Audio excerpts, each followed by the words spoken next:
Hello, hello, hello. Welcome back to another thrilling episode of All Influencer Wrestling. I am your captain, the Clout Missioner, Captain Tyrion Guidel, and welcome a brand new Clout Chaser right out the gate. The following contest is scheduled for one fall.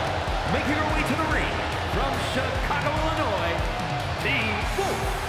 The Dark Wolf, Fenris, has arrived in All Influencer Wrestling.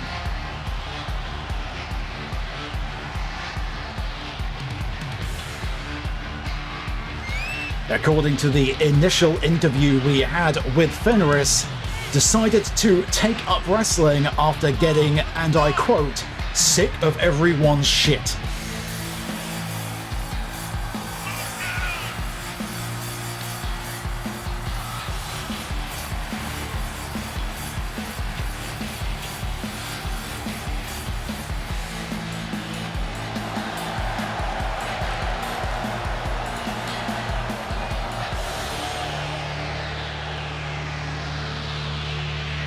Here to make her mark. Here to clamp down the jaws of the wolf around some tasty, tasty clout.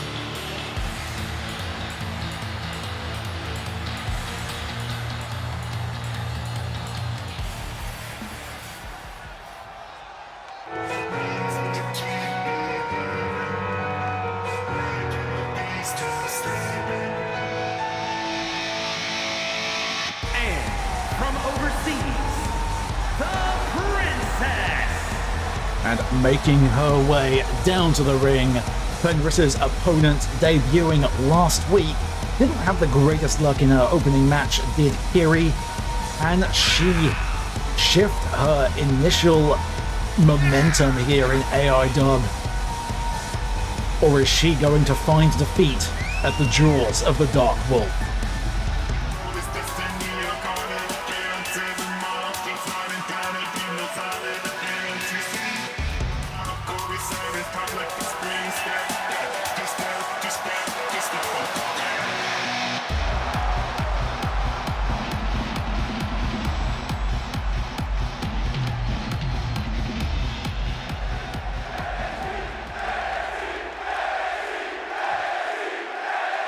Squaring up, eyeing each other from across the ring. And we are off. Kyri getting the upper hand, dodging back from that chop attempt there by Fenris, and diving off the top rope into a huge swinging DDT. Fenris down. That is going to be a mistake, perhaps, from Kyri taunting Fenris. Not the smartest move from our Mithrin princess here. Although she did strike quite the blow to Fenris, getting her tied up there in the corner, and a swift blow to the ankle of the Dark Wolf there. And there goes hip toss to counter. Fenris now getting back into control. Hoisting Kyri up and just pummeling her back down into the mat.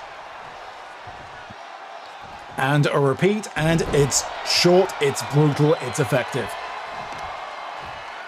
And we're going back to the well for a third time, just crashing Kyri's face into the canvas time and time again. Strikes to the face and hoisting up onto the shoulders.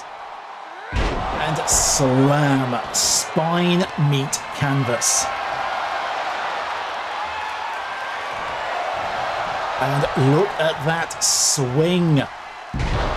Round and around Kyri goes, being absolutely yeeted halfway across the ring. Another strike to the inner thigh. Fenris very, very much punishing Kyri here for that opening flurry of offense.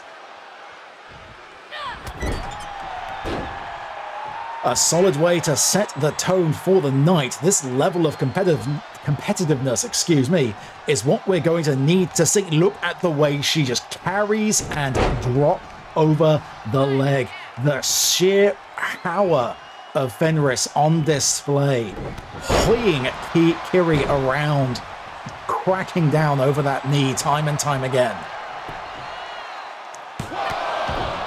Kyri, though, digging down deep, able to get a kick out at just one. But as I was saying, lots and lots to fight for tonight. We have four qualifying matches for the Drama Bomb briefcase ladder matches at our premium live event coming up in the not too distant future. After their managing to derail the Dangerous Alliance last week, Andy Holiday and Her Royal Highness the Ginger Flame, she who sings on the graves of her enemies, are back in tag team action tonight. Kyri ducks under that blow, straight across the back of Fenris. Boot right to the throat of the Dark Wolf. Only a one though. Knee right back to the spine. Following through, just picking apart the limbs of Fenris is Kyri. Retaliation for that dominant performance from Fenris earlier.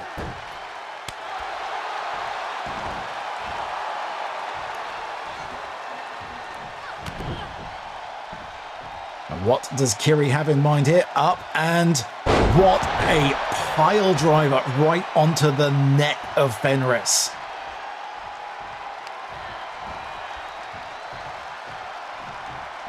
And stomp into the face. Kyri not making the mistake of underestimating the opponent here. What does she have in mind? Just boots to the face again. Now retaliation for driving her face into the canvas earlier, giving Fenris, much the same treatment. A very, very hard-hitting exchange between these two women. We hear that roar of an engine from outside. That is the sound signaling that Candy Holiday has made her way into the arena here for that tag match later on that I mentioned. Fenris fighting her way out of that armbar submission attempt. Bounces off the ropes and up and slam. Down goes Kyri. Strike. 1, 2, 3 sequential blows there from Fenris. Ties Kyri up in the ropes. Attempting to choke out. Kyri with the counter, not able to capitalize though. Tried to go for the ropes to remove herself, got caught by Fenris. Up over the shoulder and dropped onto the rope she goes. Throat right into that rope. 1, 2. Kyri still in it. Kicks out at 2.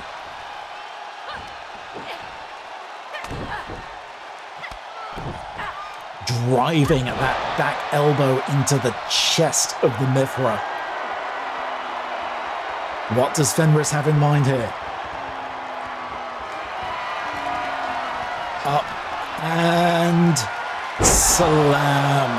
Down she goes. 1, 2, 3. Good night, Kyri. Thank you for coming. The Dark Wolf makes her presence known here in All Influencer Wrestling. And we see that package pile driver from Kyri, potentially a turning point in the match. Not able to capitalize. Glam slam from the Dark Wolf for the 3 count, putting the entire AIW division on notice. What a dominant arrival for Fenris. The rest of that division surely watching from the back, eyeing this new competitor with great interest.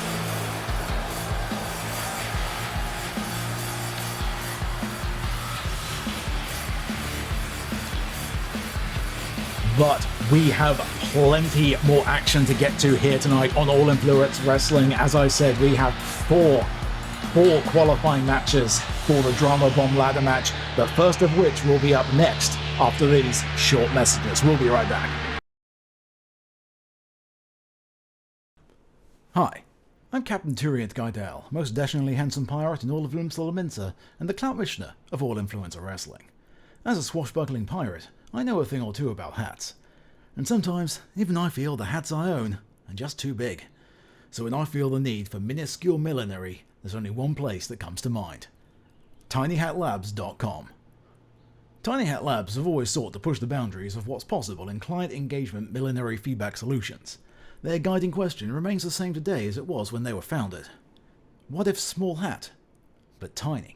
Operating at the nexus of science, engineering, artificial intelligence, art, fashion and design, Tiny Hat Labs seeks to pave the way to a paradigm shift in headpiece technology.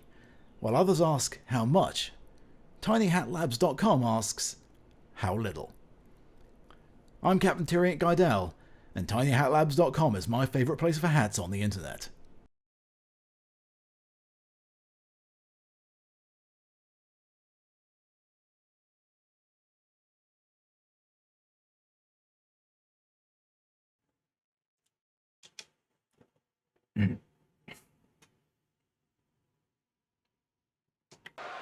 Welcome back to our triple threat match to decide our next entrant into the Drama Bomb ladder match. The following is a triple threat match. Making her way to the ring, representing Chaos from Valhalla, the Tank. Vattlestar Valactica tank maining her way down to the ring. Banshee, our first entrant into the ladder match after scoring a victory in her own triple threat last week. Vattlestar been on something of a dominant tear of late. Will they be able to continue that run? Or will one of their two opponents in this match have their number?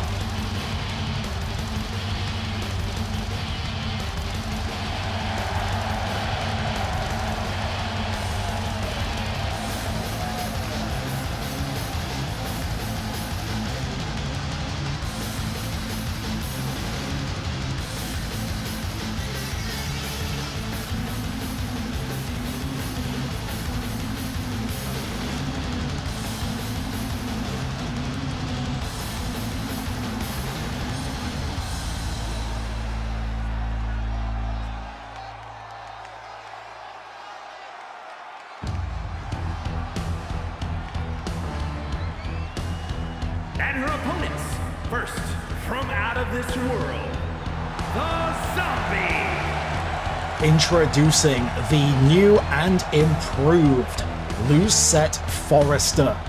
Took a little bit of time to rethink, to recalibrate after a devastating loss to Jennifer Storio in the finale of the $1 Shillion Championship. Lucette with a brand new look, brand new outfit, potentially a brand new attitude.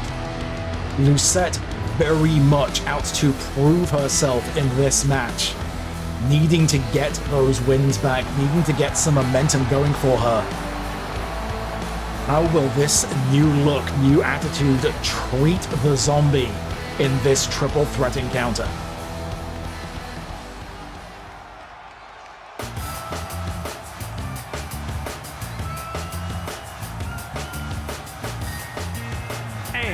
Representing the Dangerous Alliance from Harlem, New York, the Latina sensation, Teresa Dominguez. In singles action for the first time in all influencer wrestling, one half of the Dangerous Alliance, Teresa Dominguez. Her sister Calypso will be separately in a different qualifying match in the coming weeks. This will be the first time Teresa has not had her sister at her back in this ring. After having the dominant run that the Dangerous Alliance had been on in AIW brought to a halt by Candy Holiday and Her Royal Highness the Ginger Flame, she who sings on the graves of her enemies last week in tag action. How is that going to impact Teresa's mindset in this matchup?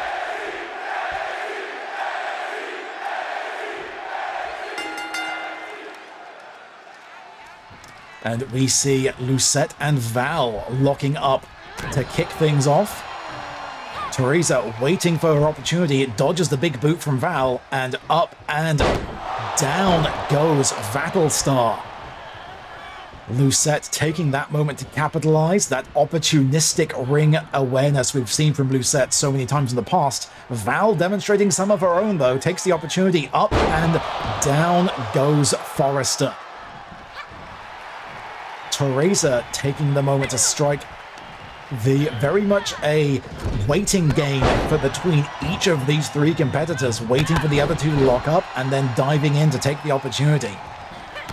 No one wrestler really standing out as the dominant performer thus far. A very, very even match. Look at that though, giant head scissors from Lucette. Crowd on their feet for that one. Teresa smartly taking a moment to roll outside of the ring as Val hoys Lucette up and over. Teresa back into the ring before any pin attempt can be made. And once again, up and down goes Lucette. Val going back to that same well. Again, dodging the big boot does Teresa. And Val's time to go for a very, very painful trip. And over goes Val. Teresa now starting to take control. Lucette just watching from the outside. And big slam from Teresa. Val looks a little out of it. Though again, there's Lucette.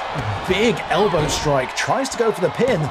Sensibly managed to avoid the attempt at breaking up from Val. But Teresa able still to kick out at one. Val sending Teresa bouncing off the rope, and big swing slam. There's the drop kick from Lucette. Looked like a bit of a rough landing for Lucette there. Teresa trying to go for the roll up, but Lucette right there to play spoiler. Bouncing and big carry swing DDT from Lucette. Forrester, Teresa down, Val coming through to capitalize. No teamwork, though, between Val and Lucette. Up and down goes Forrester once again. Teresa taking a moment to herself to recapture herself on the outside.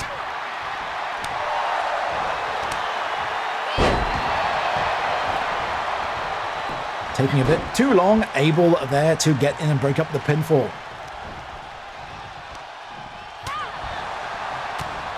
Strike and then strike again. Go through, and into a submission maneuver, but a missile dropkick right to the face there by Vattlestar and punishes Lucette with a clubbing blow right to the face.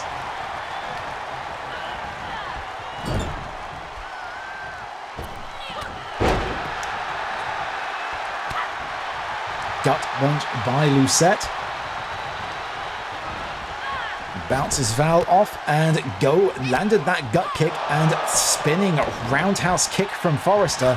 Teresa, though, they're able to capitalize.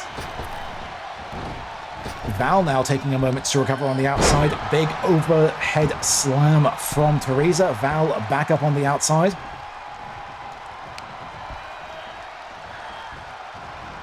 Teresa, Val by their hair. Try to tie her up in the rope. Lucette taking that moment to locks in the clutch. Val, though, able to free herself, able to break up that submission attempt. All three of these competitors continually going for attempts at pinfall and submission, but neither really making clear to take out the third competitor in the match, which hasn't really worked out thus far. Wait, what does Lucette have? What on earth? Going immediately into the pinfall. 1-2. Val able to power out. A very, very aware moment there from Lucette. taking the moment from Teresa being on the outside, but Teresa now pulling out the kendo stick, fully legal in a triple threat match.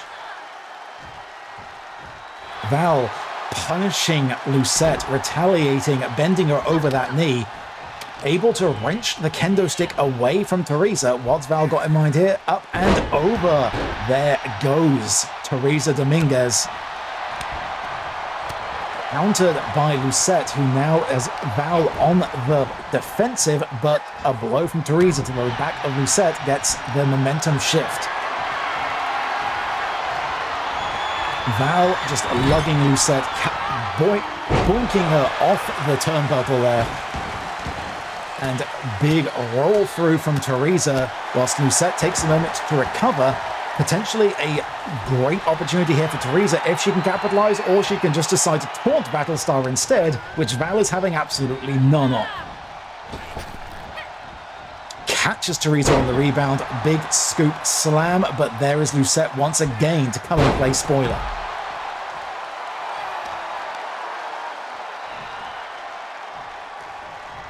Pulls Val back up, and did that? I think, I may be wrong, I think Lucette just pulled a set of brass knuckles on Vattlestar. Technically legal in the match, weapons are legal. Lucette, I think, brought her own with her.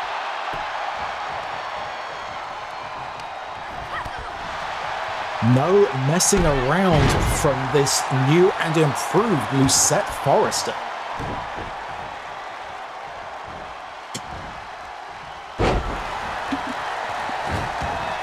Again, neither of these three giving the opponents a moment to carry through. The moment one of them gets the other down, the third is right there to take the one standing down.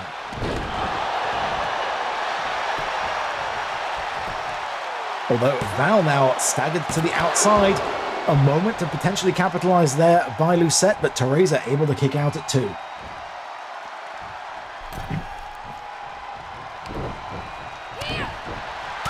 Teresa now fighting back. Val back to play spoiler. Bounces Teresa off the rope, and big side slam from Vattlestar. Forrester there though once again. Drop kick to the back of Vattlestar. Teresa taking a moment. Is this another opportunity for either Forrester or Vattlestar? If one of them can get the upper hand.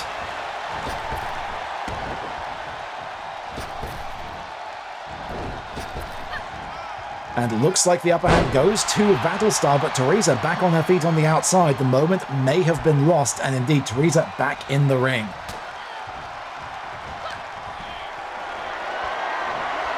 Val hoisting Teresa up onto the shoulders, but looks like Lucette's back in action, waiting for Val to land that. And there is Lucette grappling up, locks up with Vattlestar. Val, though, able to win the contest of strength up. Look at the power of Battlestar Valactica. One hand hoisting Lucette up. Teresa there with the strike. And attempted to lock in a choke on Vattlestar, who looked like they were able to counter. All three trying to lock up Lucette now.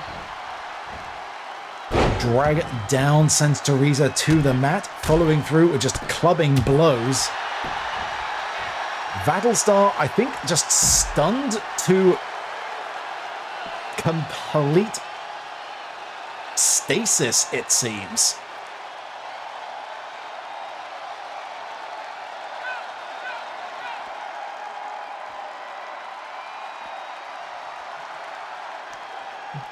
Lucette really not sure what to make of what has happened to Vattlestar right now, who appears to have completely locked up in the middle of the ring. Seemingly really unnerving Lucette, who isn't really sure what to make of this.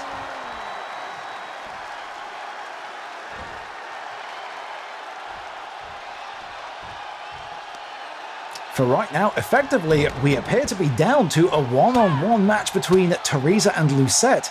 Something has happened to Vattlestar. We're not entirely certain what. trying to get some word from a ringside physician as to what may have happened to Vattlestar here.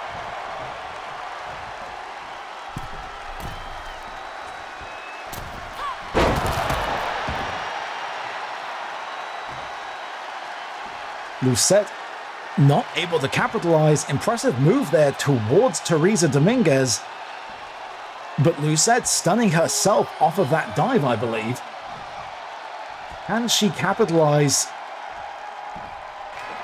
Up she goes, and big spinning moonsault off of the top rope. Is this going to be Lucette's victory? No, Teresa Dominguez powering out. Something still very, very wrong with Vattlestar. From what we can tell,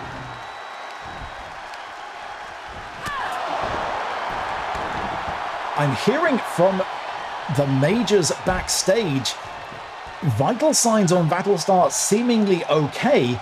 Some form of potential magical ability utilized on Vattlestar.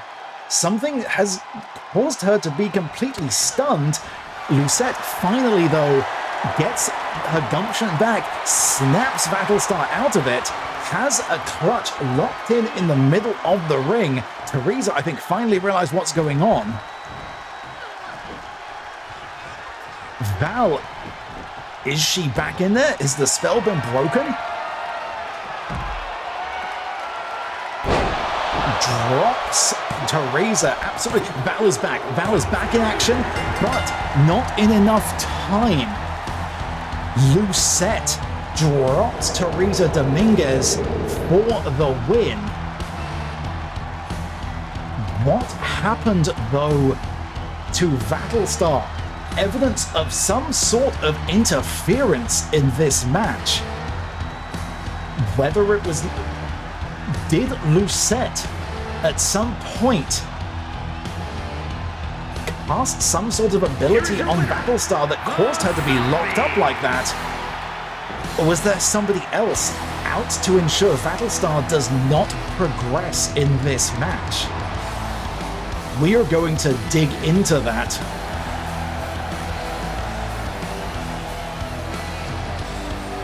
Dispatching a few of the more magically inclined members of my crew to figure out what it is that happened there.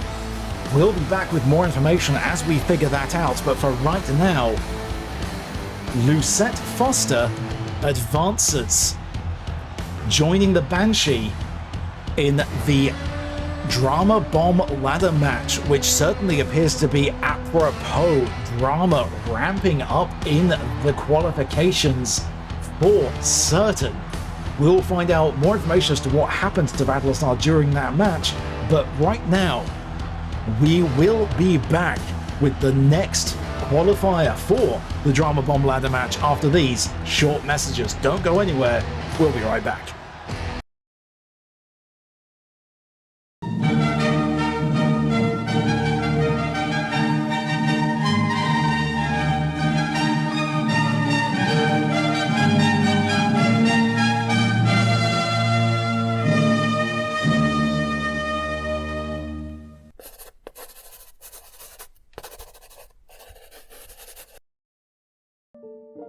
Luz tried everything to open the door, but it wouldn't budge. Hammers, axes, magic, saws, more magic, fire, even more magic, and magic explosions. Still, the door refused her. Why? After all this time and effort, why wouldn't the damn thing open? Sure, it was an enchanted door that would open the path to a potentially catastrophic amount of magic pouring back into the universe, causing endless natural disasters that would drown or bury most cities from existence. But there was an equally high chance that wouldn't happen, and that the magic had been sealed away by ignorant fools for nothing. She had to believe there was a reason why she could tap into a sliver of the magic locked behind the door. That this was it, her singular life purpose. Open the door. Restore its magic back to everyone like it used to be in the stories, where anyone could use magic, for good or bad. That had to be it, right? That had to be why she was standing here, in the door's pocket dimension, on a small plot of Earth, large enough for only one person to stand in front of it, swearing at this void black door with iridescent veins flowing along its surface like water, living, taunting her to just open it already. So why was it so hard to swing the damn thing wide? Somehow, she had shoved the door apart just a crack ages ago. A thin, wispy line of light seeped out of a seam down the centre.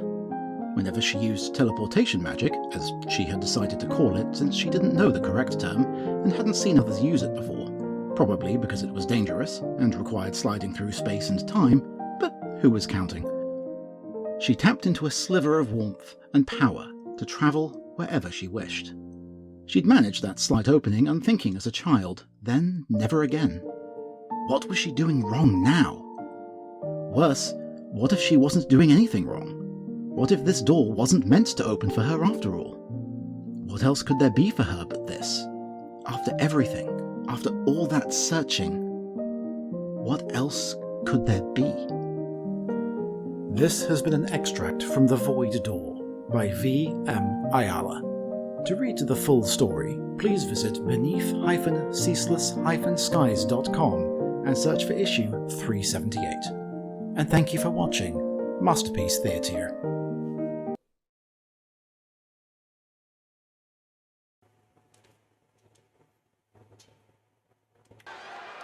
Right, welcome back to our second qualifying match of the night. The following contest is scheduled for one fall. Making her way to the ring from New York, MJ Fairhaven, the mother of pain. Sure to be a chaotic element in that ladder match if she is able to make her way into it.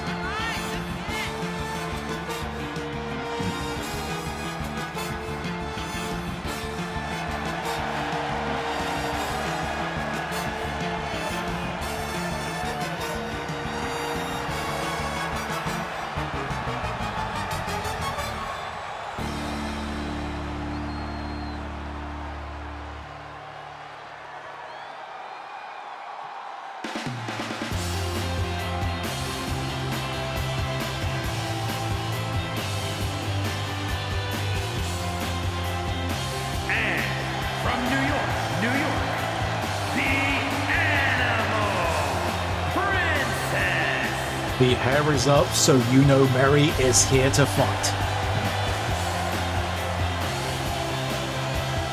One of our more magically inclined competitors here in AIW, and I can confirm the majors on the crew did get back to me, and it does appear that Vattlestar Valactica during that last match was the victim of some form of magical paralysis, a hold person magical ability. What we do not know yet is who. Somebody, be it one of the competitors in that match, or be it an external participant, had some impact on what happened to Vattlestar during that match.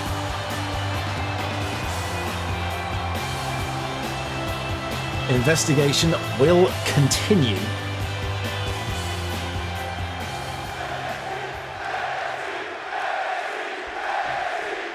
But for right now, the focus is all on these two competitors. MJ Fairhaven versus Mary. MJ right out of the gate with that giant drop kick. And right there into this spinning head scissors takedown. This chaotic pinball-like offense that we've seen from the Mother of Pain in all of her matches thus far. An incredibly unpredictable opponent, really hard to plan for, is the Mother of Pain. Bounce 1, 2. Big maneuvers there down onto Mary, who really doesn't appear to have even gotten a look in yet. Mary proving herself as an in-ring tactician in the past, but you cannot prepare adequately for a competitor like the Mother of Pain.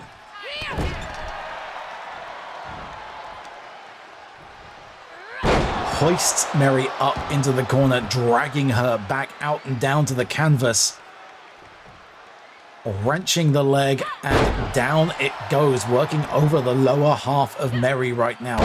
Another big splash from the Mother of Pain, showing off that incredible athletic ability. Again, finally, Mary gets the knees up just in time.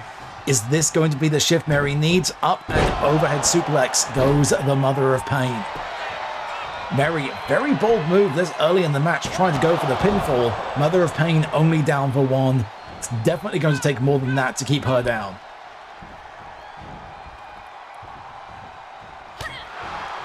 One, two, three big strikes from Mary. Locks up and up she goes and holds in that position. The strength of Mary, and look at the way she is showing off right now. She is doing squats with the Mother of Pain. Get that glute workout going, says Mary. Mother of Pain, though, right back up. Dodges out of the way of the head scissors attempt this time. Strike straight to the back, rolls around. Out of the ring goes the Mother of Pain.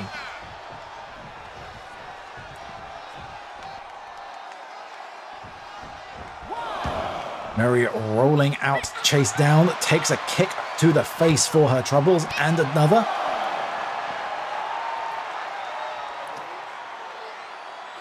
Up and slamming Mary's face down into that unforgiving ship's decking on the outside of the ring. Another big DDT into that wood from the Mother of Pain, really back in control of this match now. Sends Mary back into the ring. Oh, going up top now does the Mother of Pain. Thinks better of it as Mary tries to charge with those antlers lowered. Which again, as a natural part of Mary's anatomy, those are fully legal to employ however she wishes. Mary going up top now this time, or to the middle rope at the very least, baiting the Mother of Pain, just begging her to get up. And dive, big cross body from Mary, sending the Mother of Pain crashing down. Hip up though, she is right back to her feet. And another head scissors takedown by Fairhaven.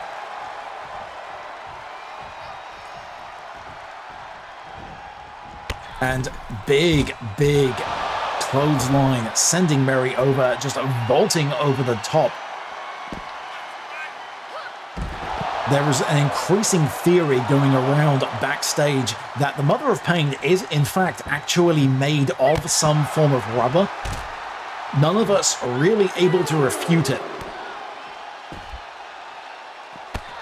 Kick to the gut she goes. And stomp, crashing down onto that arm between her and that wooden deck. Leg sweep, Mary now back in control. Although the refs count continuing on, they need to get this action back into the ring at some point. What does Mary have in mind? Waiting, just waiting for the Mother of Pain to get back up, and massive stunner from Mary, just flexing as she leaves the Mother of Pain lying. I was wondering if she was going to leave her and try to go for the count-out victory, but no.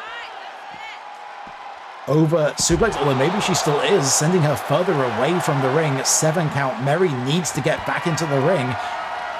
Instead, vaulting out over into the crowd.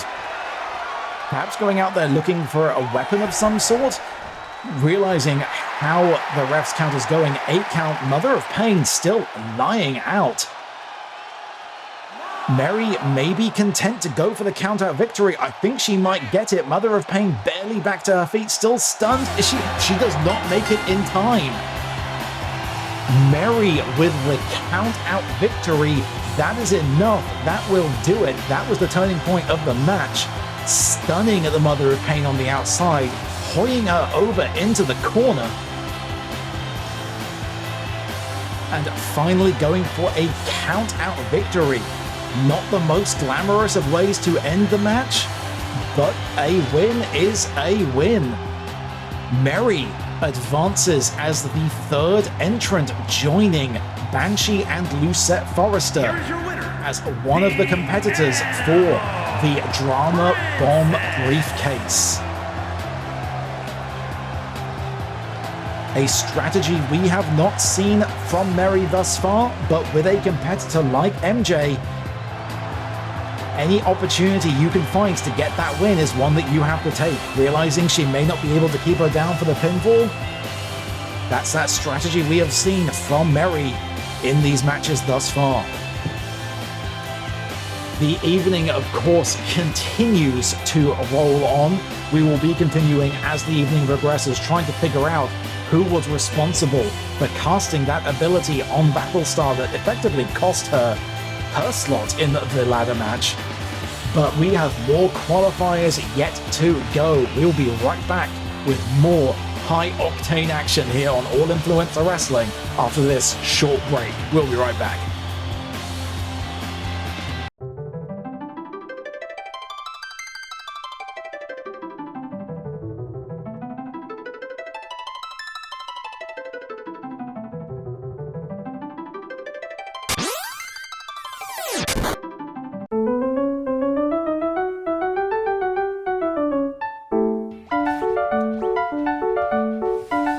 Suplex the train! Himbo power! Come on. Need to pop more potions. Meteor strike! Oh, I can't suplex it. Oh, yeah, that's right. I can suplex a train, but I can't suplex an octopus. And here is our octopus friendo. Can I suplex an octopus? Nope. Can't suplex an octopus, turns out. Too slippery. Can I suplex Ultima Weapon? So going to start chucking some shuriken. I can suplex Ultima Weapon. Come on. We're so close. Lift. Come on, Sabin. Come on. Suplex! Boom! Hippo power!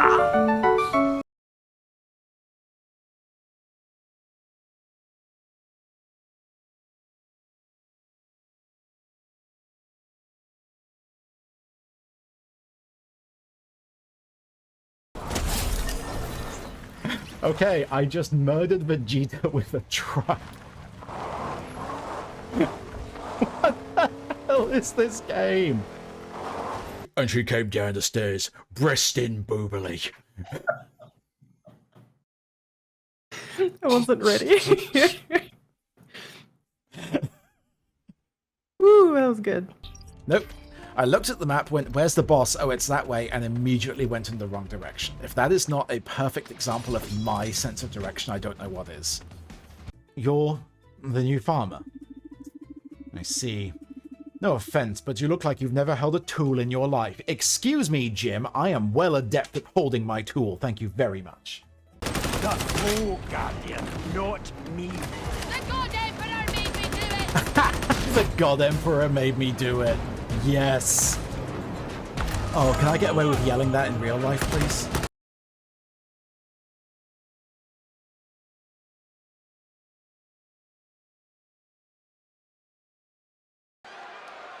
Welcome back to another qualifying match.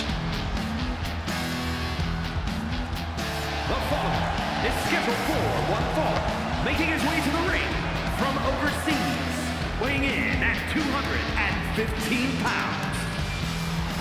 Now, this is going to be a clash of styles. Tiff, accompanied by his childhood friends, Averick and Archibald. Thankfully, this time Averick has remembered to put his trousers on. Against the towering, vicious powerhouse that is the Golden Ticket.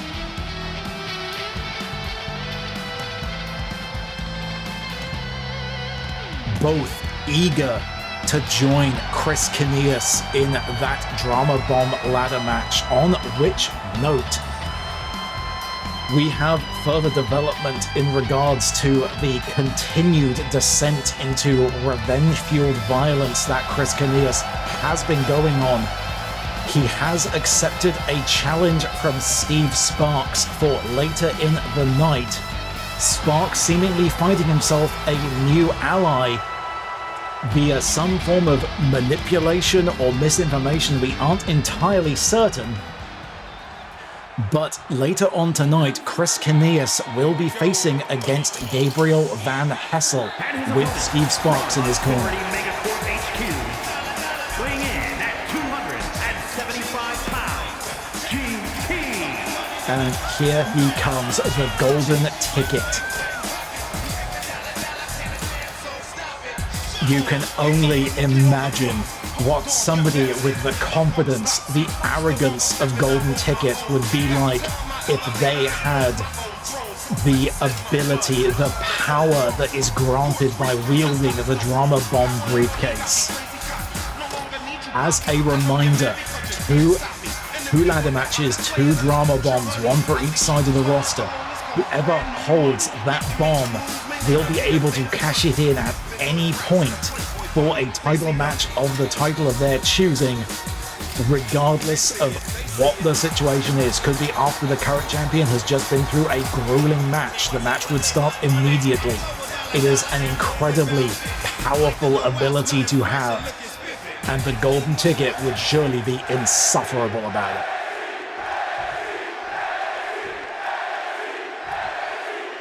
Tiff, one of the very few members of the roster taller than the golden ticket.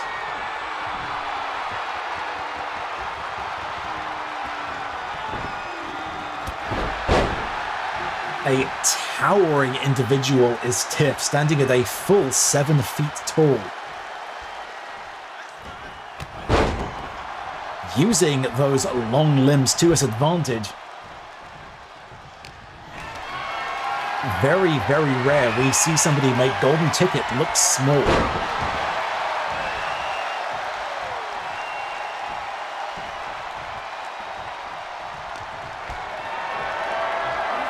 But there he is, the power of Golden Ticket, hoisting Tiff over his shoulders and bouncing his neck off of the rope.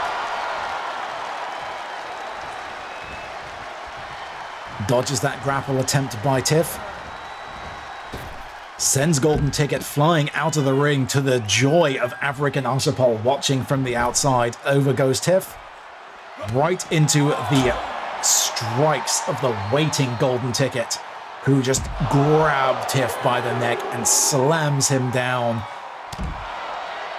Just dropping that elbow drop over the chest. Tiff, though, able to kip up real quick. What does GT have in mind here? Oh no, Tiff able to muscle his way out. Strikes looked like Golden Ticket was going for some form of DDT. Tiff, though, punched out and delivered one of his own. Ticket spinning back up around.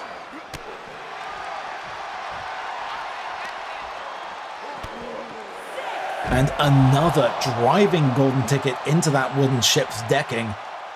Hoist him back up. Is he going to spin him into the ring? Might be. Yes, he is indeed. Not going for another count-out victory. Up he goes to the top rope and attempted to go for a high-risk maneuver. The risk in this case did not pay off. Golden Ticket had that locked in. The dexterity, the flexibility of Tiff proving him well in this match. Ticket able to counter, strike to the chest of Tiff. Hoys the tiefling over into the rope and they just clash in the middle of the ring. Chest strikes, bouncing off of that thick, bushy dollar sign of man fur that is the chest of the Golden Ticket.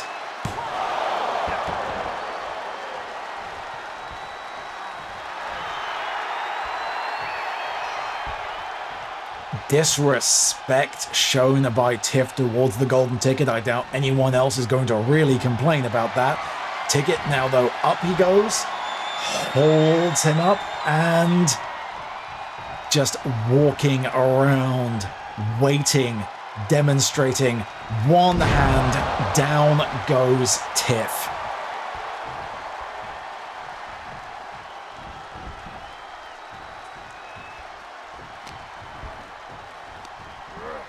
Ticket sending Tiff over and drags him back into a big, big clothesline. Tiff pulling himself back up to his knee. Ticket now very, very much dominant as Averick and Asha look on, cheering Tiff on from the outside, taking the sensible moment to get a little bit of breathing room on the outside. The two lock up. Looks like Golden Ticket got the better of that exchange as well. Over onto the shoulder and big slam, driving Tiff back down to the mat. The Golden Ticket dominant right now.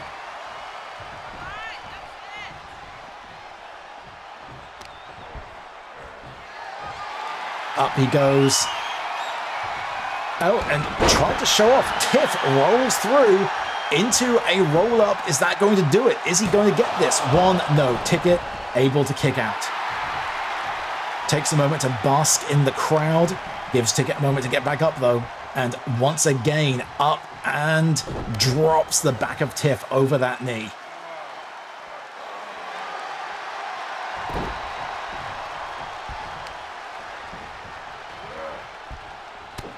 Strike to the chest, and over he goes, continues to keep that locked in, and big look at the air that Ticket got on that suplex. Tiff turned absolutely arse over tea kettle, but still he stays in. Ticket cannot believe the temerity, the resiliency of Tiff.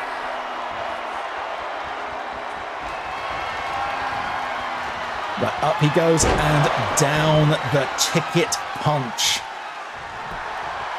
That may well be it. Tiff staring up at the lights. I think that may have done it, and nobody is happy about that result other than the Golden Ticket.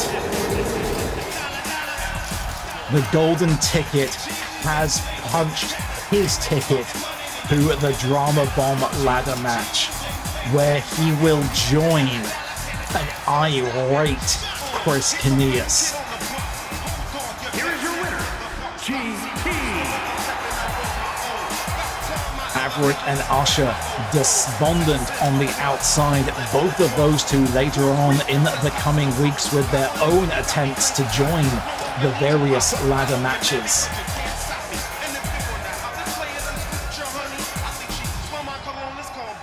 Well, I think after a victory like that, all of us could use a bit of a palate cleanser. So taking a break from these qualifiers tonight, tag team action up next. The team of Candy Holiday and Her Royal Highness the Ginger Flame, she who sings on the grave of her enemies.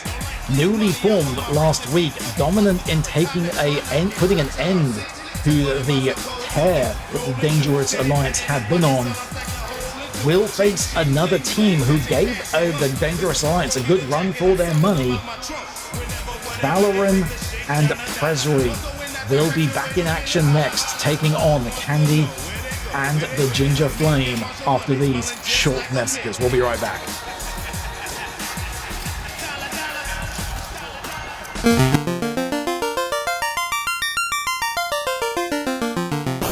Get those heels going. Thank you, Steve. In Steve we trust. Steve protects us. Steve is the way. Steve is the light. All right. Oh, and we got a troll.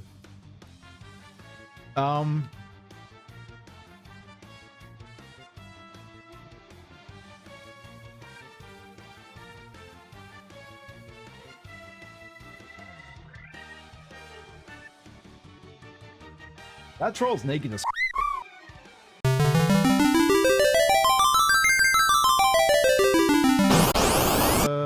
here, come on. Ah, almost made it back. Oh no, we got ambushed by brains. That's a mood. Oh, Ice Storm 16. Hey, Daspiff. Oh, okay, so Daspiff just healed Tiamat. Oh, sorry, Daspiff just healed her. Sorry, Leon healed Tiamat. Daspiff is great. Tell Sonya love. Sonya, Daspiff loves you.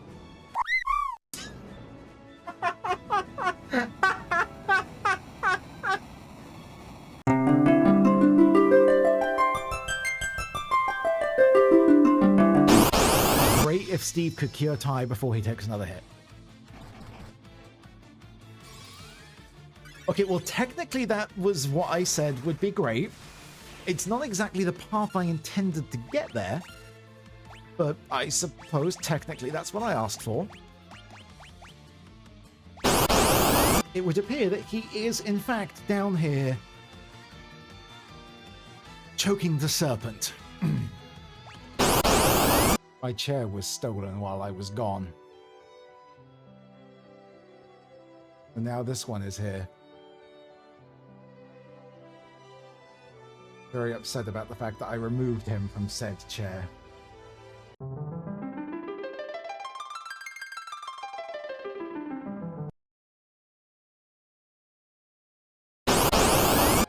And we are encountering the bane of every TTRPG party, a mimic door. Oh, that's awful though. And Sid's getting stoned, and not in a fun way.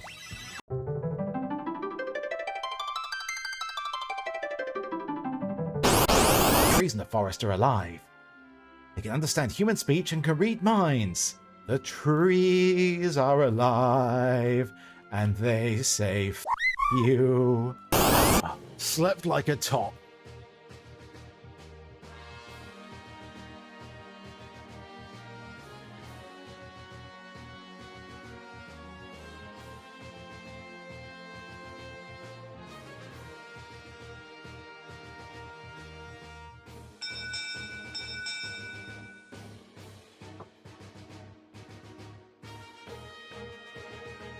You know, I know that's not how that line is meant to be read, but I also don't understand how it makes sense any other way either.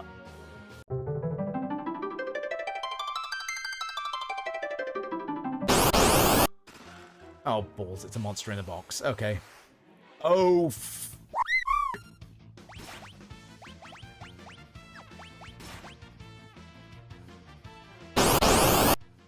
steal the spectacles. I'm getting so many silver spectacles. Stop stealing my gil, you bastard. That's the question is, can I kill this before that doom counter on terror expires?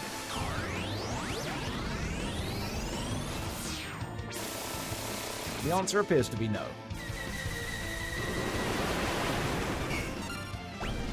The answer appears to be yes. So it can bounce off and zap you.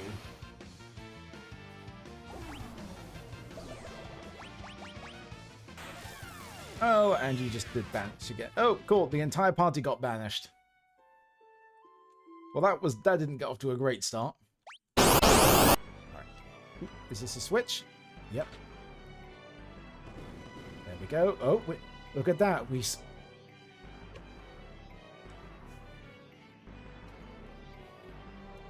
I stepped on the switch, and it revealed a new hole. I think we go back up to... I see a hole I haven't tried yet.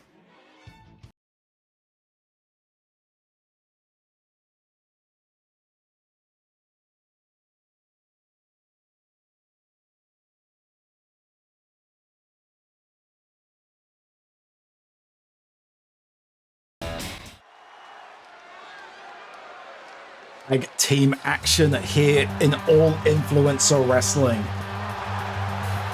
Making her way to the ring. Is a tag team match set for one fall. Introducing first from Colorado, Candy Holiday. You heard her earlier arriving into the ring. Continuing to drive that bike right down to ringside.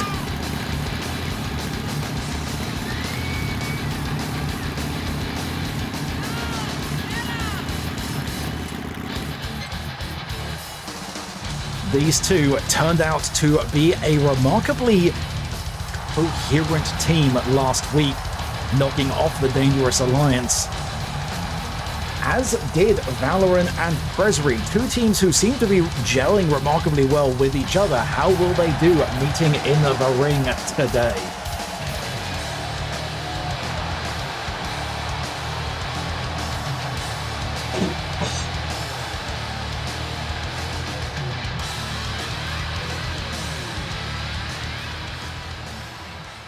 And her partner, here we go.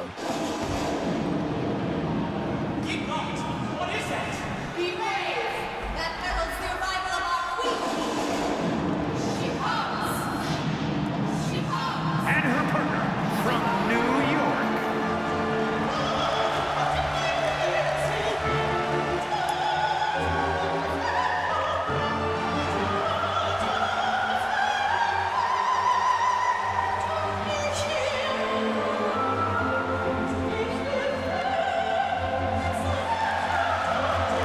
She is the prima donna of the power slam, the virtuoso of violence. Her Royal Highness, the Ginger Flame, she who sings on the graves of her enemies.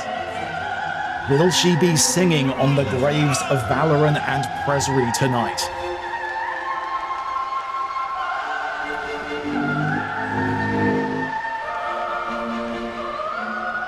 Thank you, as one of our stagehands has been removing Candy's bike from ringside, so it's out of the way. Appreciate that.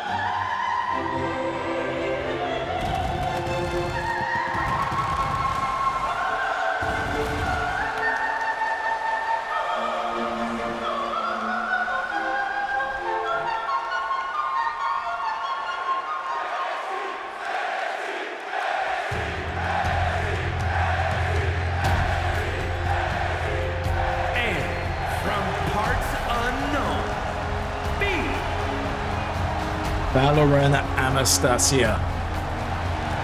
One of the more mysterious competitors here in All Influencer Wrestling. None of us have ever seen their face.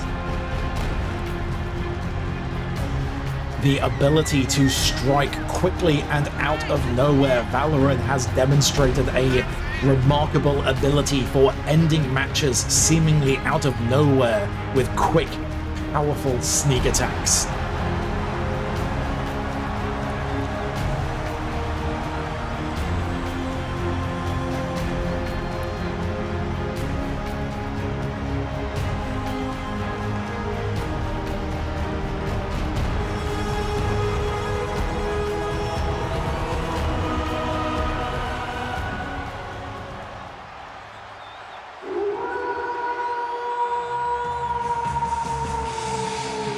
And the wolf howl heralds the arrival of her partner.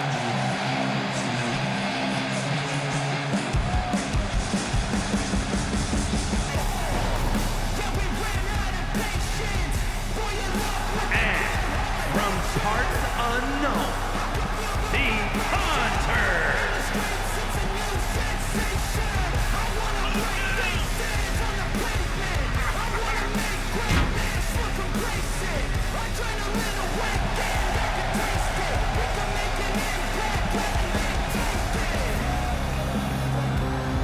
Swarm Keeper Druid Presrie D.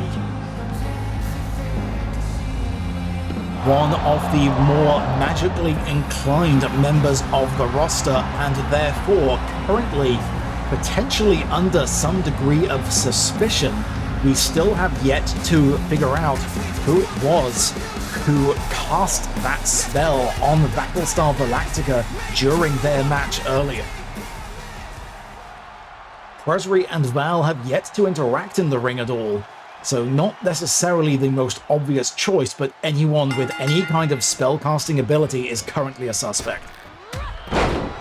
But in this match, Candy exploding out of the gate with that giant punch off of the top rope, knocking Valaran down immediately. Candy did not come to play.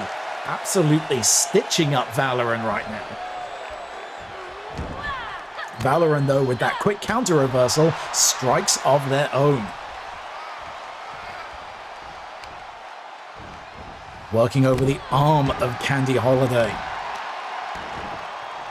And strike to the back. This is what I was talking about. And look at the athleticism, that corkscrew dive slamming down onto the body of Candy Holiday.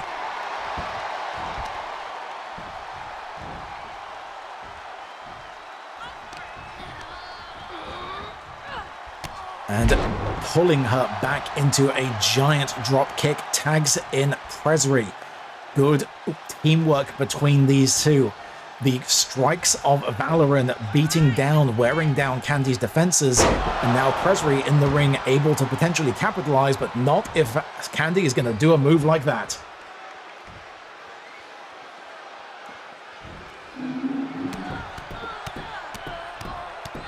Candy just stomping down Presrie, taking down Valaran, throwing hands all over. Candy, an absolute dynamo in the ring right now. Taking down Valaran, taking down Presrie. I'm amazed she hasn't tried to start throwing hands with the ref at this point. There she goes, hauling Presrie over into the corner. And the attempted counter by Presrie put to a very quick end there by Her Royal Highness the Ginger Flame, she who sings on the graves of Reynolds. Immediately able to get back in control there by Candy. Hauls Presrie back over into the turn. Buckle bouncing her head off of that tag. We're going to see double team maneuver by these two. What is in the store for Presrie D right now? And up and double spear by the Ginger Flame, and Candy, although not able to prevent Presrie making that dive over to Valaran. This, though, is a grand opportunity. If the Ginger Flame can inflict enough punishment on Valaran while Presrie is still stunned, this is a grand opportunity for these two.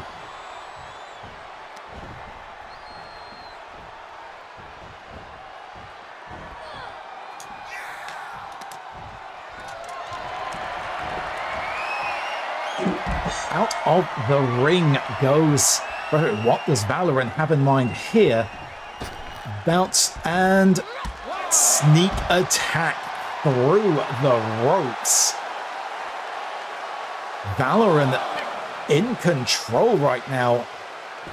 Head scissors over the prone Ginger Flame. Didn't quite get that grab in time. And Ginger Flame saw Presrie back up, decides not have enough of that. Down she goes. Meanwhile, Valaran has taken this same opportunity to knock down Candy.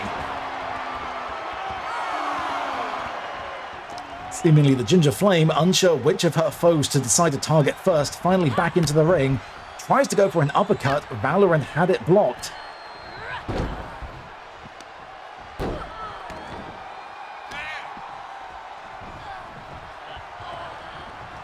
Bridging there, the pain wrenching the neck of the Ginger Flame. Candy back up on the ropes. Valaran not necessarily in the best ring position right now. And going off the ring post goes the head of Valaran Amasacia, driving the knees down. And there goes the Ginger Flame for the pin. Presrie potentially still down on the outside and able to get into the ring. Didn't need it though. Valaran kicked out at 2.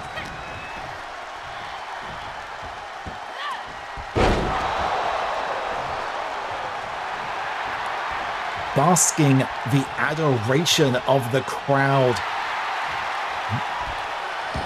Too busy playing to the audience. Let Valaran get that tag back in. And Presrie bolting off of the back of Valaran there to deliver that blow. Oh, that did not work out in Presrie's attempt. She attempted to get some sort of maneuver there to knock Candy off the top rope. Candy countered, sending Presrie's neck into the rope.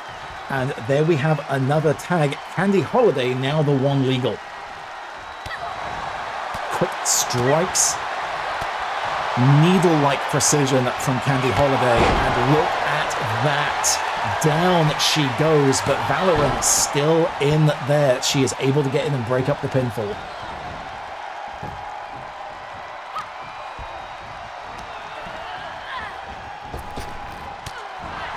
Gut strike by Candy Holiday. Ties up Presrie. Got the counter, gut kick by Presrie now, missed that strike though, and again, off the top rope, big Superman punch by Candy Holiday. Another tag. Back in comes Her Royal Highness the Ginger Flame, she who sings on the grave of her enemies. Stalking around the prone Presrie. Up and over. That quick slam, that is what I call a ginger snap. Presrie crawling to the corner as the Ginger Flame watches and waits, and over. Giant flying elbow. And again, tagging in these quick tags with the Ginger Flame and Candy, keeping each other fresh, keeping their opponents moving. Solid strategy by these two. Presrie, though, playing possum, wait and got that rolled over. Is she going to go for a tag herself? Nope. Into the gut of Candy Holiday.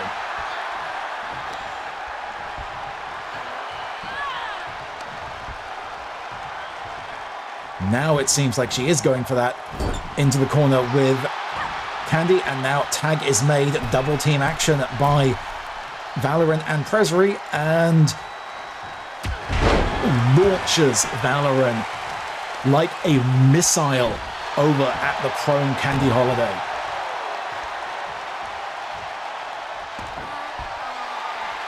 Waiting, baiting. This is that opportunistic strategies we've seen from Valaran. Rolls through, drives those knees right into the back of the neck of Candy, but the opera singer, the Ginger Flame, says no, no, no, this aria is not over yet. Tried to go for another maneuver. Candy had it scouted. Presrie in the ring, trying to prevent the operatic opportunist from getting involved, but a tag was made. The Ginger Flame is back in as the legal competitor. Strike, double knee, double kick to the face of the Ginger Flame by Valaran.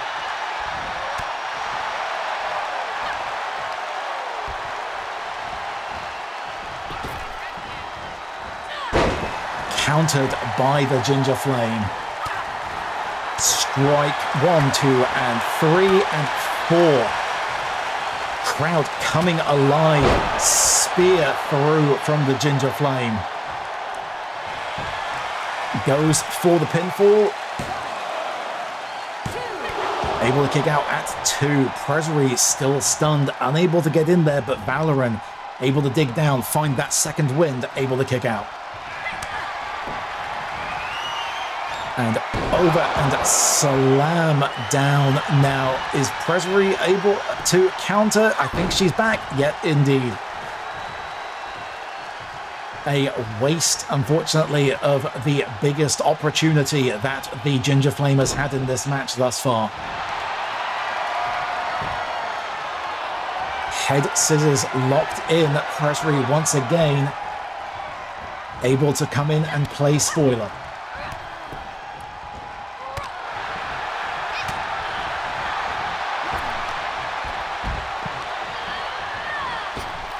Now clearing out the ring, Valaran and Presrie standing tall, the Ginger Flame waiting on the outside. Candy has been taken out, the Ginger Flame is isolated. This is now the opportunity that Valaran and Presrie have needed, but the Ginger Flame has that submission maneuver locked in, choking out Valaran. Presrie just barely realizing in time what's going on. Sends Presrie flying over. Up onto the middle rope. Tries to dive over. Valaran out of the way. High risk, no reward. But she is back up. Valaran taking a moment to taunt, and that may be a critical error. Candy is back up. And over the top rope goes Valaran, where Candy Holiday is waiting. Sends Valaran back into the ring. Now it's the Ginger Flame's moment to once again bask in the adulation of the crowd, waiting for Valaran to get back to their feet. Look at that just slap. The dismissive actions of the Ginger Flame towards Valaran. Candy Holiday now back in. Kick, strike. Multifaceted and multi-talented is Candy Holiday, but Valaran able to get the better of that particular exchange.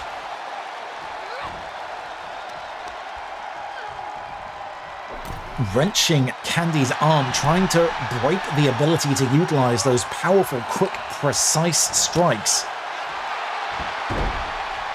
Dazed, Candy falls down to the corner there.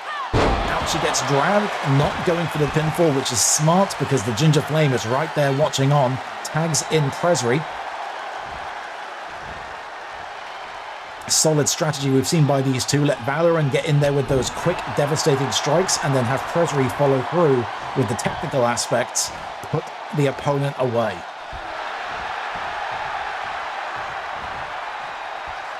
And Presrie definitely has something in mind as the Ginger Flame watches on.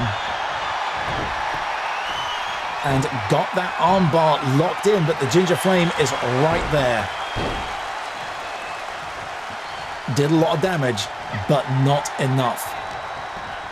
Both of these teams need to remember to take care of the tag partner before trying to go for a finishing maneuver.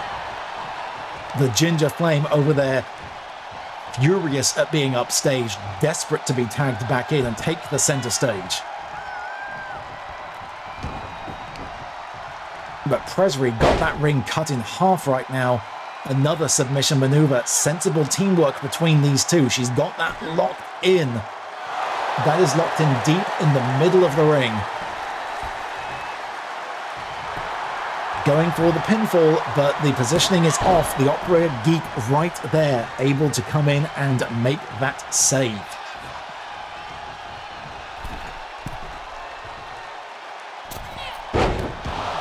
Attempted to go for a strike off the top, misjudged the distance there, I think. Tags in Valaran. Is that going to give Candy enough time to get back to her feet? Looks like it has. She is barely standing though. Candy, oh, got that. Managed to reverse that though. Big strike to the back of the knee of Valaran. Candy taking an absolute beating in this match, but still going through. Ducks out of the way of a strike attempt by Presrie. And hoiling Valaran back over to her corner, bounces the bolts off of the turnbuckle, and tag we go once again. Bounces Valaran off, and there we go. That's landing a duet. Can the Ginger Flame capitalize? Looks like stunning Valaran out there, but Presrie right there. Able to break up the pinfall. Though here comes an opportunity. Candy putting paid to Presrie. This is the Ginger Flame's opportunity.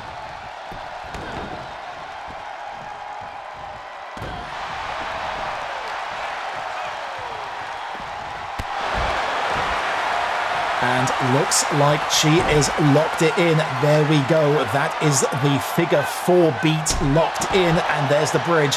That is, Valaran has to tap out at this point. It's in the middle of the ring. Candy is taking care of Presrie on the outside. Valaran has nowhere to go, and she has to tap out. As Candy finishes putting away Presrie on the outside, the team of Her Royal Highness the Ginger Flame, she who sings on the graves of her enemies, and Candy Holiday continuing to work remarkably well together.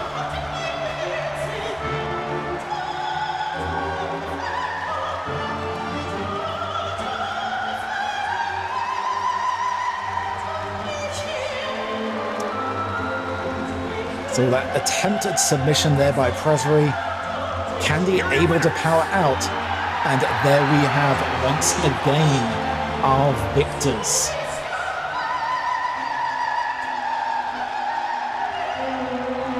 This team continuing to solidify. This point really making a solid case to grant them the opportunity to instantiate the Waiting in the Wings tag belts.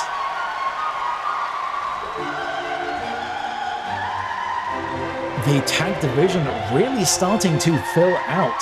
Presrie and Valaran, though defeated in this match, still put on an impressively cohesive performance.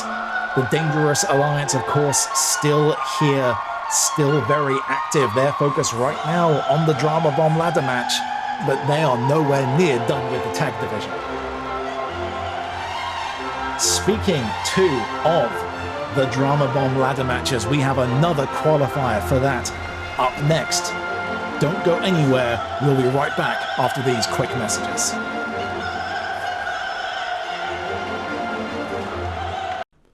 Hi, I'm Captain Tyriant Gaidel, most dashingly handsome pirate in all of Lumsalaminsa, and the clout missioner of all influencer wrestling. As a swashbuckling pirate, I know a thing or two about hats. And sometimes, even I feel the hats I own are just too big. So when I feel the need for minuscule millinery, there's only one place that comes to mind. tinyhatlabs.com. Tiny Hat Labs have always sought to push the boundaries of what's possible in client engagement millinery feedback solutions. Their guiding question remains the same today as it was when they were founded. What if small hat, but tiny? Operating at the nexus of science, engineering, artificial intelligence, art, fashion and design, Tiny Hat Labs seeks to pave the way to a paradigm shift in headpiece technology. While others ask, how much? tinyhatlabs.com asks, how little? I'm Captain Tyriant Gaidel, and tinyhatlabs.com is my favourite place for hats on the internet.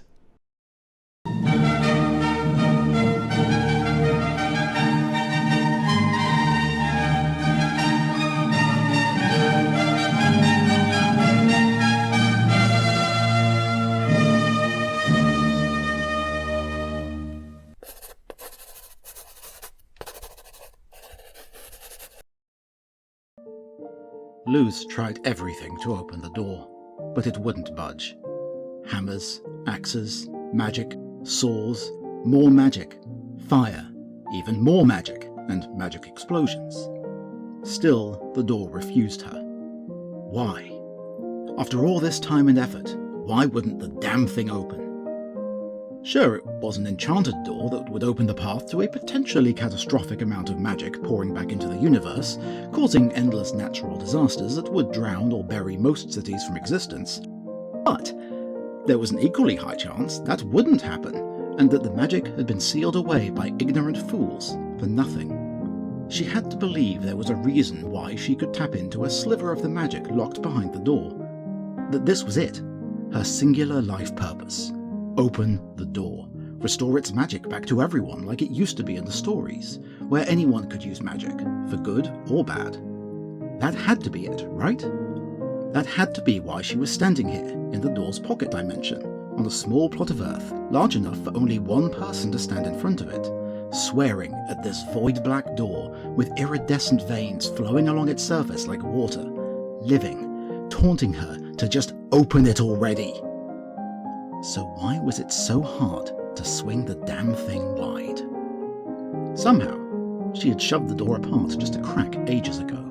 A thin, wispy line of light seeped out of a seam down the centre. Whenever she used teleportation magic, as she had decided to call it since she didn't know the correct term and hadn't seen others use it before, probably because it was dangerous and required sliding through space and time, but who was counting? She tapped into a sliver of warmth and power to travel wherever she wished. She'd managed that slight opening unthinking as a child, then never again. What was she doing wrong now? Worse, what if she wasn't doing anything wrong? What if this door wasn't meant to open for her after all? What else could there be for her but this? After everything, after all that searching, what else could there be? This has been an extract from The Void Door by V.M. Ayala. To read the full story, please visit beneath-ceaseless-skies.com and search for issue 378. And thank you for watching Masterpiece Theatre.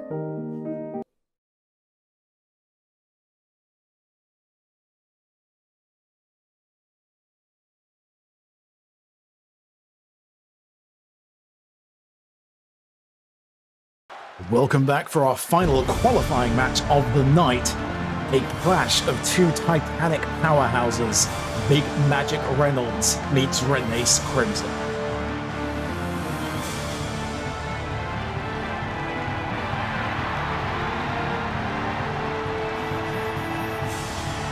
The following contest is scheduled for one fall. Making his way to the ring from Colorado, weighing in at 280 pounds, Big Magic Reynolds. Again, I would like to remind everybody that all of the special effects and pyro used in the entrances for Big Magic Reynolds were made by him in the lab. Wearing the goggles because, of course, as he always tells his lab goblins, safety first.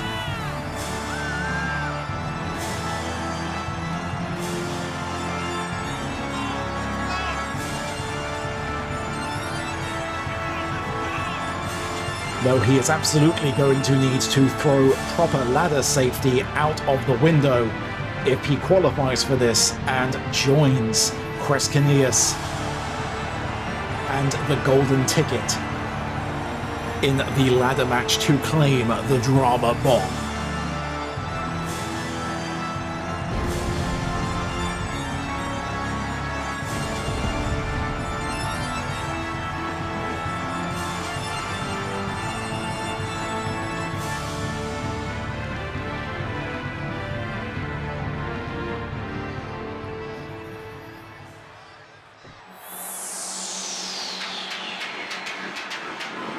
I also have it under some reasonable level of authority that the hat worn by Big Magic Reynolds was enchanted by DC Lucette, the Hatomancer, to be something of a hat of holding, which is why his giant hawk can fit inside that hat.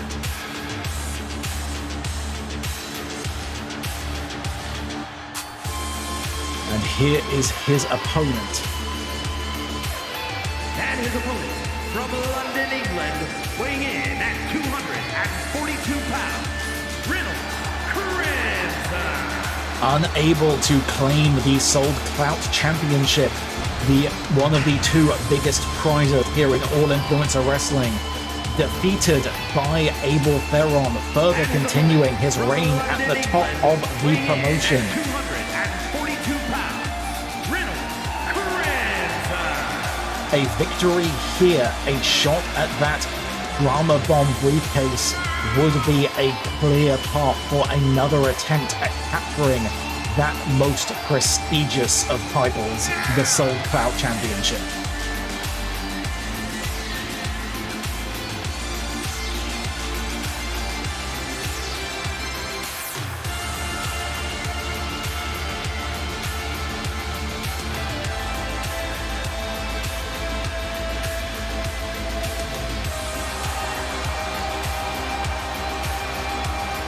Of course, the holders of those two titles are not just in it for the clout. The clout for those championship holders has very, very real and meaningful material benefits.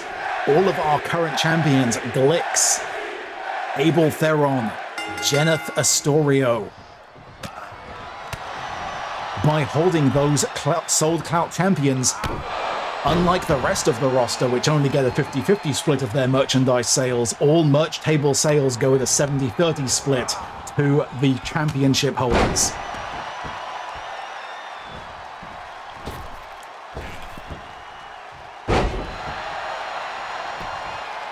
And that is why Big Magic is out of the gate trying to put Renaise away, only able to get that 2 count down. Tries to go for a kick, Renaise able to dodge out of the way. Back up to his feet, the two lock up and pull back, and giant punch there by Big Magic Reynolds.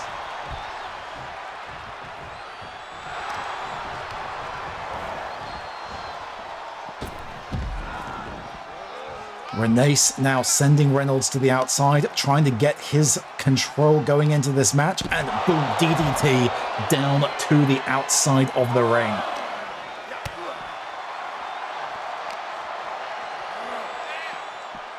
Sending over the ring announcer, scattering there, trying to get out of the way as that giant mound of muscle that is Renaise Crimson came flying.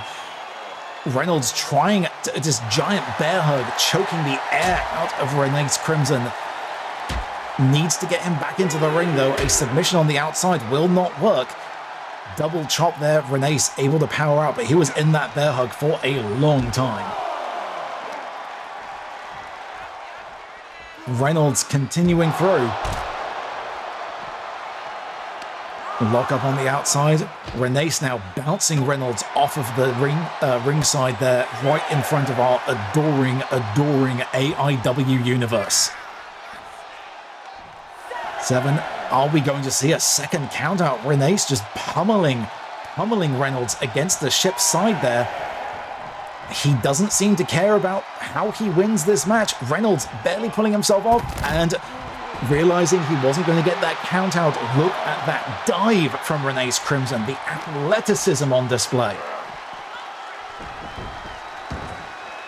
In he goes. Reynolds walking around, stalking, trying to figure out the best avenue of attack. Horns up, says Big Magic Reynolds. Trying to win the crowd over onto his side.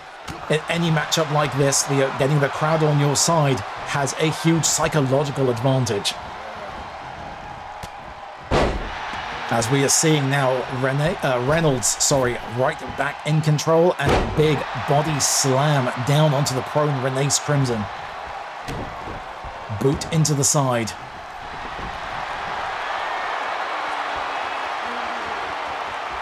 Wrenching back. Look at the way the knee is positioned onto the base of the spine of Renaise Crimson. The lot of torque onto the spine there. Renaise able to power out. Big kick sends Reynolds down to the mat.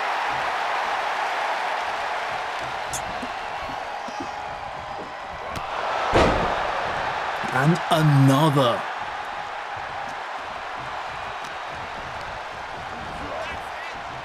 Bounces off the ropes. Collision in the middle of the ring. Neither man able to capitalize on that particular exchange. Chops, and more chops to the chest of Big Magic Reynolds. Able to power back through though. We are definitely seeing a kaiju battle in the middle of the ring right now. These two meaty powerhouses. After the incredible technical abilities we saw in that last match, well, we have him down for a count. Reynolds going through 1, 2. Renaise kicks out at 2. After the incredible technical acumen we saw in that last tag team match, these two here to show the diversity of techniques and abilities we have here at All Influencer Wrestling. We can do the flippy stuff, and we also have big meaty men slapping meat. Renaise Crimson slapping the meat of Big Reynolds right now. 2 big clotheslines and a leg sweep down to the mat. Crimson powering up.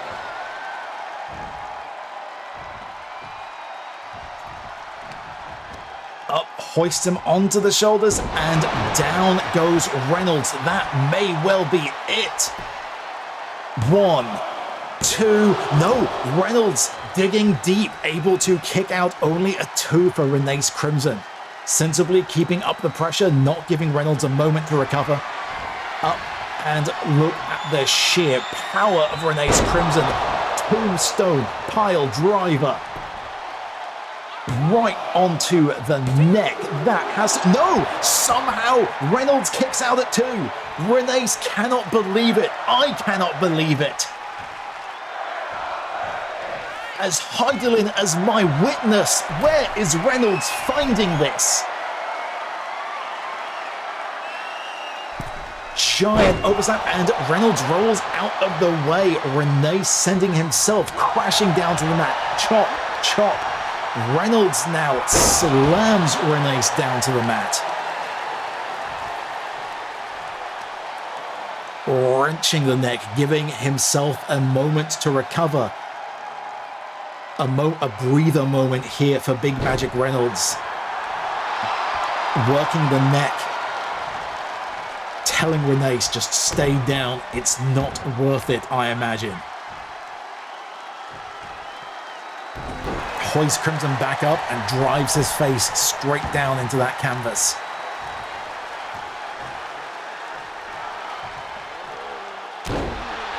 Elbow drop onto the exposed back of Renaise Crimson.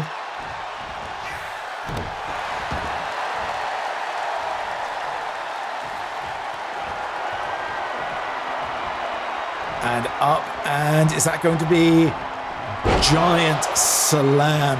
Choo choo, the train has left the station.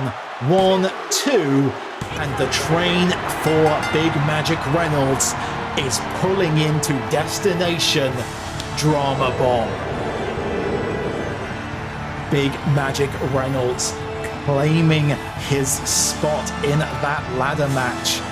A very, very hard-fought match between these two competitors. I swore on 2 occasions Renaise had this locked in, but Reynolds dug deep, turned it around, and able to come away with that victory. Our 3rd competitor in one of our 2 Drama Bomb ladder matches. Joining, of course, as we established earlier, the golden ticket and one half of our final match on the card for tonight. The descent, the self-destruction of Chris Cinneas continues next as he faces the hired witch hunter Gabriel Van Hessle, with Steve Sparks in Van Hessle's corner. Has Cinneas once again gotten himself in over his head, or is he going to be able to pull this one out? We'll find out after these short messages. We'll be right back. Okay, I just murdered Vegeta with a truck. What the hell is this game? And she came down the stairs, breast in boobily. I wasn't ready. Woo, that was good. Nope. I looked at the map, went, where's the boss? Oh, it's that way, and immediately went in the wrong direction. If that is not a perfect example of my sense of direction, I don't know what is. You're the new farmer. I see. No offense, but you look like you've never held a tool in your life. Excuse me, Jim. I am well adept at holding my tool. Thank you very much. The Soul Guardian, not me. The God Emperor made me do it! The God Emperor made me do it. Yes. Oh, can I get away with yelling that in real life, please? Hi. I'm Captain Turiant Guidel, most dashingly handsome pirate in all of Lumsalaminsa, and the clout missioner of all influencer wrestling. As a swashbuckling pirate, I know a thing or two about hats. And sometimes, even I feel the hats I own are just too big. So when I feel the need for minuscule millinery, there's only one place that comes to mind. tinyhatlabs.com. Tiny Hat Labs have always sought to push the boundaries of what's possible in client engagement millinery feedback solutions. Their guiding question remains the same today as it was when they were founded. What if small hat, but tiny? Operating at the nexus of science, engineering, artificial intelligence, art, fashion and design, Tiny Hat Labs seeks to pave the way to a paradigm shift in headpiece technology.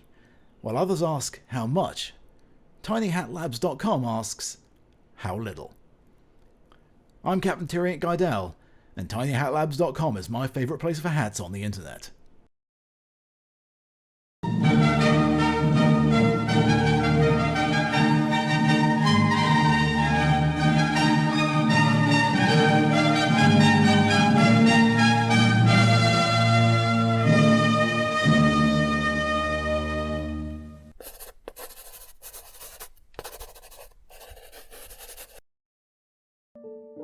Luz tried everything to open the door, but it wouldn't budge. Hammers, axes, magic, saws, more magic, fire, even more magic, and magic explosions. Still, the door refused her. Why? After all this time and effort, why wouldn't the damn thing open? Sure, it was an enchanted door that would open the path to a potentially catastrophic amount of magic pouring back into the universe, causing endless natural disasters that would drown or bury most cities from existence. But there was an equally high chance that wouldn't happen, and that the magic had been sealed away by ignorant fools for nothing. She had to believe there was a reason why she could tap into a sliver of the magic locked behind the door. That this was it, her singular life purpose. Open the door. Restore its magic back to everyone like it used to be in the stories, where anyone could use magic, for good or bad. That had to be it, right?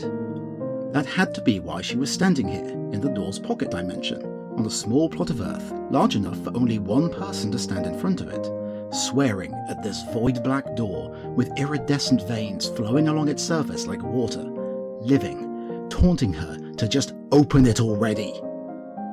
So why was it so hard to swing the damn thing wide? Somehow, she had shoved the door apart just a crack ages ago. A thin, wispy line of light seeped out of a seam down the centre. Whenever she used teleportation magic, as she had decided to call it since she didn't know the correct term and hadn't seen others use it before, probably because it was dangerous and required sliding through space and time, but who was counting? She tapped into a sliver of warmth and power to travel wherever she wished. She'd managed that slight opening unthinking as a child, then never again. What was she doing wrong now? Worse, what if she wasn't doing anything wrong? What if this door wasn't meant to open for her after all? What else could there be for her but this? After everything, after all that searching, what else could there be? This has been an extract from The Void Door by V.M. Ayala. To read the full story, please visit beneath-ceaseless-skies.com and search for issue 378. And thank you for watching Masterpiece Theatre.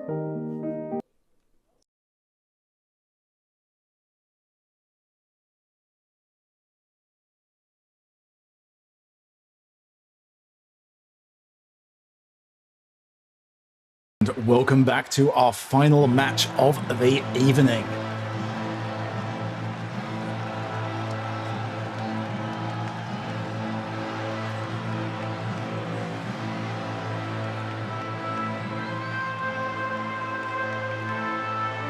A new alliance formed by the unpredictable, the devious Steve Sparks, the witch hunter Gabriel Van Hessle, seemingly has identified Cinneas as the target of his latest crusade.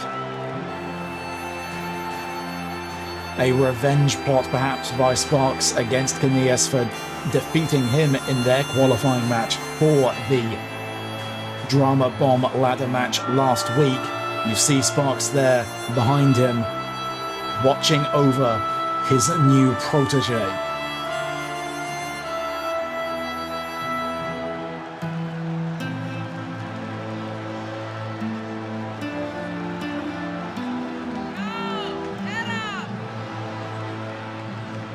Ominous, red backlit is Steve Sparks.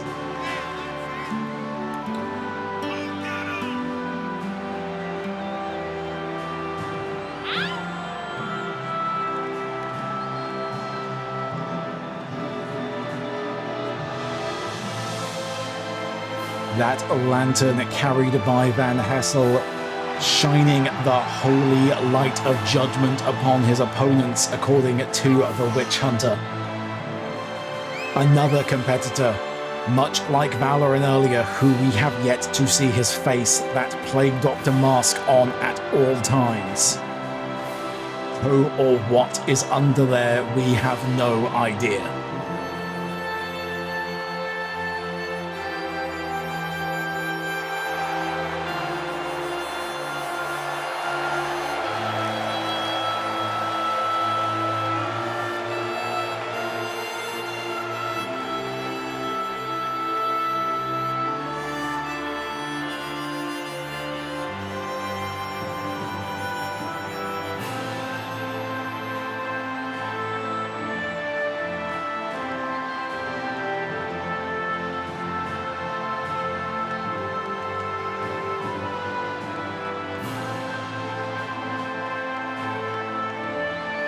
His pre-match ministrations done, Van Hessle awaits. Activating combat mode.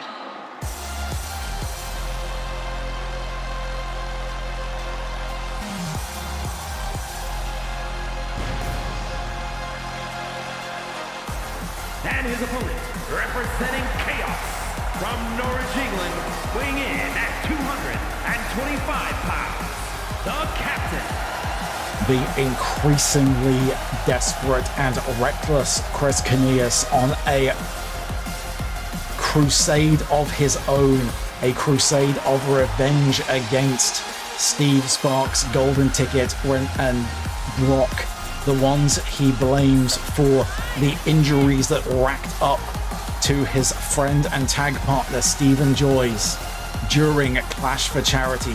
Stephen, who we have yet to see back, the injuries taking their toll after 4 incredibly grueling marathon matches during that showcase event.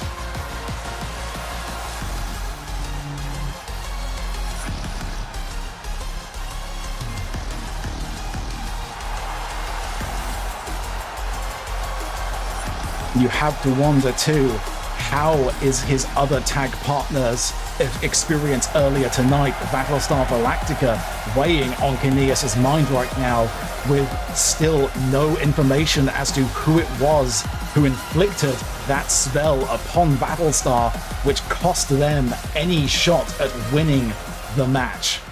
Activating combat mode.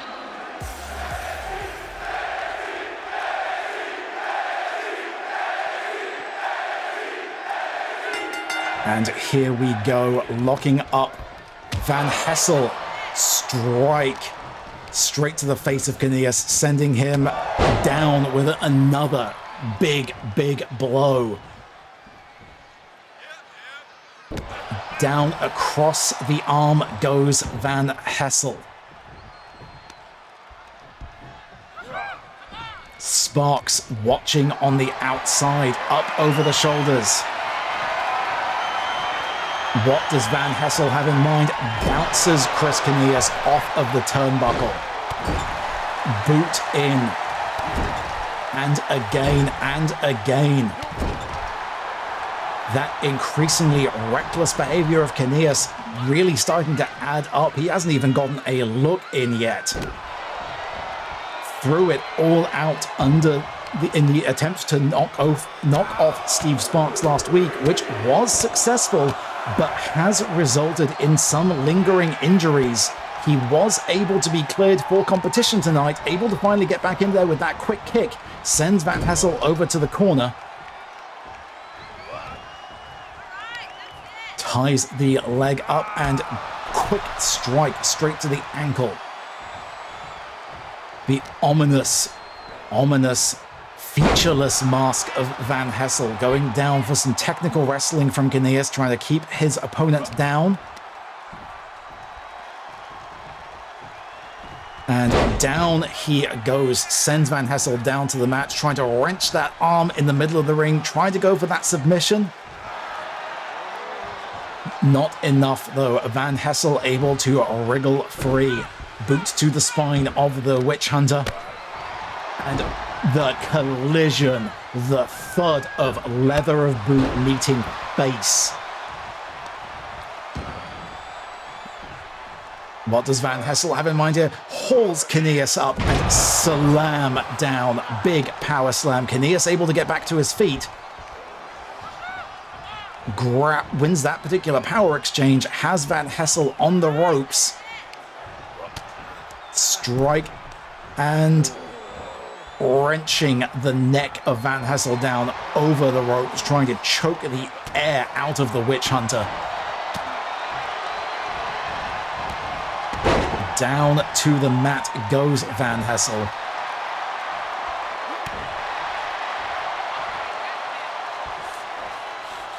Cinneas waits, watches, catches that attempt at the big boot from Van Hessle, sends him into the ropes, vaults over, and catches the gut. Van Hessle going flying, rolls out of the ring where Steve Sparks awaits, dodges out of the way. Cinneas sends himself flying and crashes onto that hard wooden flooring. That is the recklessness, the lack of self-preservation I've been talking about. Van Hessle capitalizing, sending him back down to the deck again. Vault and jump, landing this time on the leg of Cinneas. Working over all of the limbs, spreading out that damage. Down and the crack of the knee against the wood.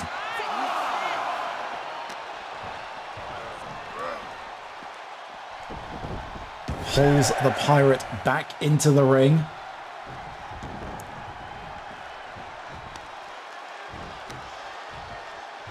And following through, working over the damage done on the outside of the ring, continuing working over that knee, holds Cinneas back up, and giant strike to the face. Suplex over, grabbing the back of the head. Landed very awkwardly on that, I think. Catches that strike attempt, able to return one of his own. And another vicious uppercut from that painting pirate. Van Hessle, though, continuing to not allow any momentum to be built, and there goes, oh, he's choking him out, wrapped around the neck, and it's cinched in. He has that cinched in deep. Cinneas trying to go for it. He's fading. Is he going to tap? Is he going to fade? He may well pass out. The airflow locked up. He's still through. Powers the air back up. He is still in it. Found that last grasp of air, that desperate gasp. One, not able to try to turn it through into a desperate pinning attempt. Didn't work through. Ran straight into a back elbow by Van Hessle, who is now just waiting for Cinneas to get back to his feet. Dodges out of the way. Set of knee strikes by Cinneas. Sends Van Hessle down to the mat. Cinneas now waiting for an attempt of his own. He's got it up. Is he going to land? He is. Slams the anchors away. Puts Van Hessle down. 2. Powers out at 2. Powers out at 2. Van Hessle manages to find some way to kick out of the anchors away.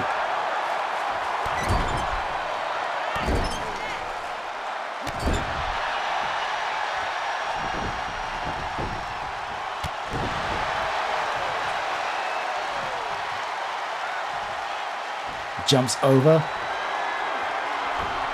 Goes up to the top as Sparks watches on. Spark can't quite believe he's still going through with this. Van Hessle hauling his way to his feet. Double-handle axe slam from the top.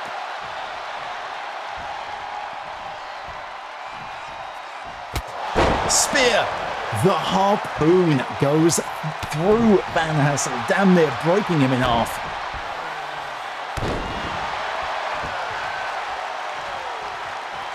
Sensible strategy by Van Hessle, rolling to the outside. Sparks trying to cheer on his protege from the outside. Cinneas over the top, lands a giant, increasing reckless behavior, landing that flying elbow from the top. Is that going to be enough? Is that going to get the edge he needs? Van Hessle now stunned on the outside.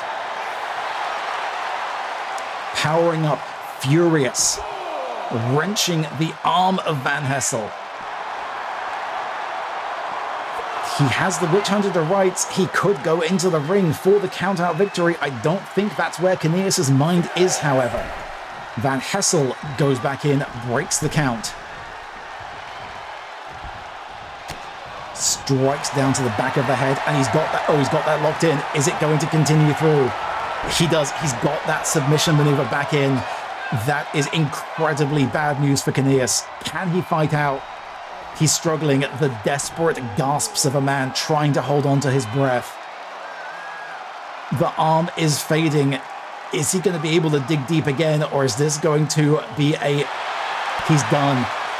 No, he has found out. He is still through. Rolls through, trying once again to go for that pin. Cinneas somehow still in it. Van Hessle powers out. Increasingly slow-moving Chris Cinneas as these moments of oxygen deprivation continue to add up, however. Van Hessle going for the pin. I think that may have done it. 3. Van Hessle puts away Chris Cinneas. Wait, what does Sparks have in mind here? They're not done. Going with a steel chair. They want to... The ref scamming out of the ring. Sparks directing. It's Stephen Joyce! Stephen's back! Stephen Joyce for the win. Stephen Joyce coming back to save Chris Cinneas. from that beatdown. Standing in the middle of the ring as Sparks and Van Hessle retreat in victory, but unable to brutalize a fallen Chris Cinneas as Stephen Joyce makes his return to save his fallen ally. It's been a good 3 weeks since we've seen Stephen in an AIW ring, but he is back.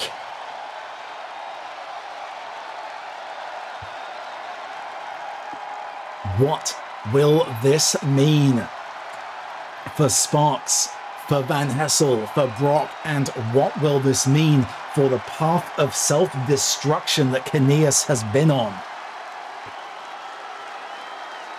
And of course, we still have more slots to fill in those Drama Bomb ladder matches. More of those next week. More incredible action here on All Influencer Wrestling. I have been your Clout Missioner, Captain Tyrion Guidal. We will see you next week. And as always, remember to stay #out for Clout.